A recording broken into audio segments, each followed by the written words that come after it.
अस्सलाम वालेकुम।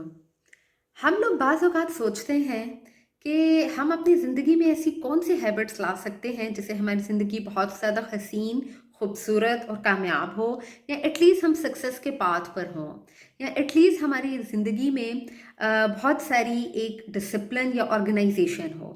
तो मुझे लगता है कि उन हैबिट्स में सबसे जो नंबर 1 पर चीज़ आती है that is proactivity. Be proactive. आप कोशिश करें कि आप गोल्स लें, इनिशिएटिव्स लें, take the responsibilities and achieve your goals and achieve the responsibilities that align with your goals. अब वो गोल्स क्या हैं? आपने अपनी लाइफ में आपके लाइफ में कुछ लॉन्ग टर्म गोल्स होंगे, कुछ शॉर्ट टर्म गोल्स होंगे। आप उन गोल्स को स्मॉल अचीवेबल स्टेप्स में डिवाइड करें। वो कौन से गोल्स हैं जो कि आपको हफ्ते में अचीव करने हैं, फिर कौन से हैं जो महीनों में करने हैं और कौन से हैं जो 1 साल तक करने हैं। फॉर एग्जांपल अगर जो एक स्टूडेंट है उसके लिए स्मॉल या शॉर्ट टर्म गोल्स ये होंगे कि उसने अपना अगले हफ्ते में आने वाला जो टेस्ट है, सेशनल है, एग्ज़ाम है, उसमें अच्छे मार्क्स लेने हैं जिसके लिए वो मेहनत करेगा। जो इसके अलावा मिड एग्ज़ाम्स हैं, इसके अलावा जो उसके फाइनल टर्मिनल एग्ज़ाम्स हैं, उसमें उसको किस तरह से मेहनत करनी है, अपने टाइम को कैसे मैनेज करना है, टाइम को कैसे डिवाइड करना है, कैसे पढ़ना है कि वो अपनी सक्सेस को यकीनी बनाए। इसी तरह आप इसी एग्जाम्पल को अपने लाइफ के दूसरे एरियाज में अगर लेकर जाएं। फॉर एग्जाम्पल आप अपने वर्क प्लेस पर हैं, आप किसी सोशल मीटिंग में हैं या आप अपने सोशल एरिया, अपनी लाइफ के किसी भी इकोनॉमिकल एरिया में, किसी भी एरिया में आप इसको अप्लाई कर सकते हैं। आपने अपने गोल्स को स्मॉल अचीवेबल स्टेप्स में डिवाइड करना है जिसको आप फुलफिल कर सकें और आपने सेल्फ रिफ्लेक्टिव रहना है कि आपने वो गोल अचीव किया, कितनी देर में किया और आपको क्या सक्सेस हुई या नहीं हुई। इसके साथ ही मुझे लगता है कि अगर आपकी लाइफ में कम्युनिकेशन स्किल्स अगर आपके बहुत अच्छे हैं, अगर आप अपना एक्टिव लिसनिंग पर काम करते हैं, क्योंकि ज़्यादातर जो अहमियत है ना वो दूसरों को सुनने में है, दूसरे को सुनना है, एक्टिवली सुनना है, एक्टिव लिसनिंग और एक्टिवली रिस्पॉन्डिंग टू देम।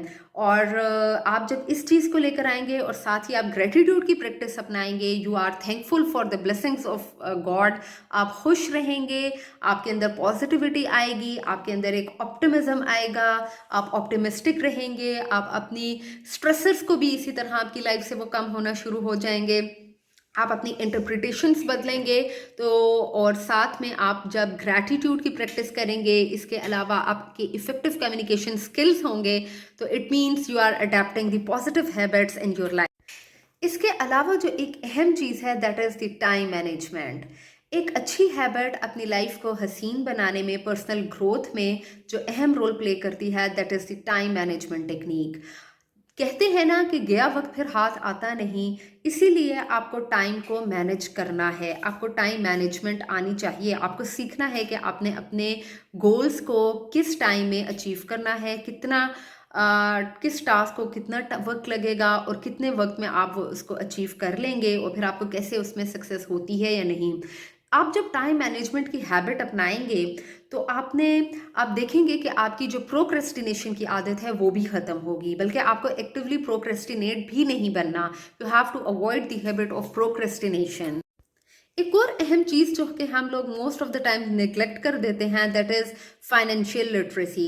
एक अच्छी ज़िंदगी गुजारने के लिए अगर आपके पास स्किल्स हैं, एजुकेशन है, एबिलिटीज़ हैं, लेकिन आप फाइनेंशियल लिटरेट नहीं हैं, तो इट मीन्स कहीं ना कहीं कमी ज़रूर है। तो आपको ये ख्याल रखना है कि आपकी कितनी इनकम है, आपकी सेविंग्स कितनी होनी चाहिए, आपको कहाँ पैसे लगाने हैं, कितने लगाने हैं, आपको उन चीज़ों का भी हिसाब रखना है।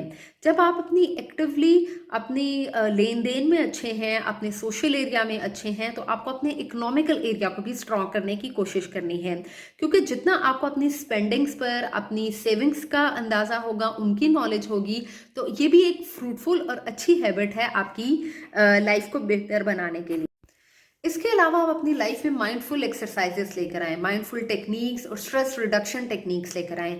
हर वो चीज़ जो कि आपको स्ट्रेस देती है उसको डिस्ट्रैक्ट करें अपने आप को, अपने अंदर पॉजिटिविटी लेकर आएँ, अपनी इंटरप्रिटेशंस को बदलें, लाइफ में ऑप्टिमिस्टिक अप्रोच रखें।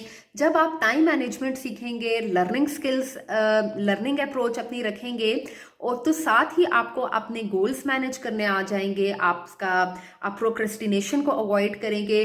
तो this will give you confidence, this will boost your confidence and this will increase your self esteem. आपको अच्छा लगेगा कि आपने जो अपना टाइम टेबल बनाया था, अपने गोल्स बनाए थे, उनको अचीव किया, and you can achieve that, and this will bring positivity and optimism in your life. One of the significant things that is most important in adapting a healthy habit and to have a healthy lifestyle, that includes three particular areas जिनकी मैं हमेशा बात करती हूँ. One is the mental health, second is spiritual health, and third is your physical health. आपकी physical health जितनी important है उतनी ही आपकी mental health और spiritual health important है. आपने अपनी सेहत का overall well-being का ख्याल रखना है, आपने अच्छा खाना है, पानी पीना है, हेल्दी डाइट प्लान रखें, साथ ही अपनी मेंटल हेल्थ का ख्याल रखें, स्ट्रेसर्स को लाइफ से कम करें, मिनिमाइज करने की कोशिश करें, माइंडफुल रहें और एक्टिवली अवेयर रहें अपनी सराउंडिंग्स पर, कम्युनिकेशन स्किल्स अपने अच्छे करें, दूसरों के साथ सपोर्टिव नेचर रखें, काइंड रहें, साथ ही अपनी स्पिरिचुअल वेलबींग का बहुत ख्याल रखें. जब आपकी स्पिरिचुअल हेल्थ भी अच्छी होगी, you know the meaning of your life, you know the purpose of your life, तो ये एक ओवरऑल आपकी हेल्थ में, आपकी ओवरऑल वेलबींग आपकी अच्छी होगी, आपकी हेल्थ अच्छी होगी, आपकी सोशल सर्कल में आप अच्छा महसूस करेंगे, अपने इकोनॉमिक लाइफ में, अपनी सोशल लाइफ में और अपनी पर्सनल ग्रोथ में आप बहुत बेहतरी महसूस करेंगे.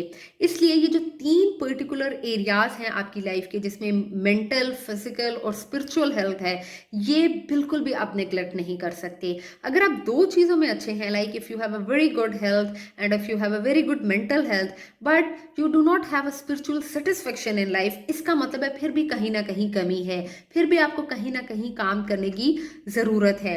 तो अच्छी हैबिट्स आपकी लाइफ में एक पर्सनल ग्रोथ में जो रोल प्ले करती हैं, वो ये 3 एरियाज लाजमी प्ले करते हैं जिन पर हमें काम करना चाहिए. अपना सोशल नेटवर्क बहुत अच्छा रखें, अपनी नेटवर्किंग अच्छी रखें, सोशल सपोर्ट अच्छी रखें, अपने एक इमीडिएट रिलेशन जिसमें आपके माँ बाप, बहन भाई, आपके बहुत करीबी रिश्तेदार आते हैं.